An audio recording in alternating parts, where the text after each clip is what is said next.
Gosh, I mean, I think maybe one that's a little more AI specific is there a current set of methods that seem to be scaling very well, right? So with past AI architectures, you could kind of feed an AI system a certain amount of data and use a certain amount of compute, but eventually it hit a plateau.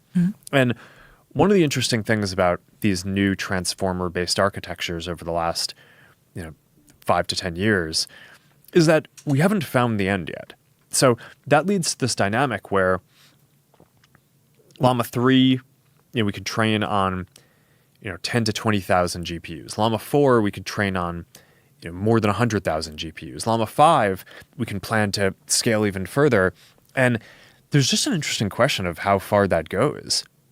It's totally possible that at some point we just hit a limit, and just like previous systems, there's an asymptote and it doesn't keep on growing. But it's also possible that that limit is not going to happen anytime soon, and that we're going to be able to keep on just building more clusters and generating more synthetic data to train the systems, and that they're just going to keep on getting more and more useful for people for quite a while to come. And it's a really big and high stakes question, I think, for the companies, because we're basically making these bets on how much infrastructure to build out for the future. And this is like hundreds of billions of dollars of infrastructure. So I'm clearly betting that this is going to keep scaling for a while. But it's one of the big questions, I think, in the field, because it is possible that it doesn't.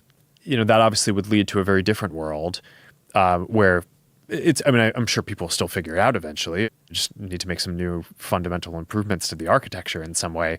But that might be a somewhat longer trajectory for, okay, maybe, the kind of fundamental AI advances slow down for a bit and we just take some time to build new products around this. Or it could be the case, and that's what I'm betting on, that the fundamental AI will just continue advancing for quite a while, and that we're going to get both a new set of products that are just really compelling in all these ways, and that the technology landscape and what's possible will just continue being dynamic over like a 20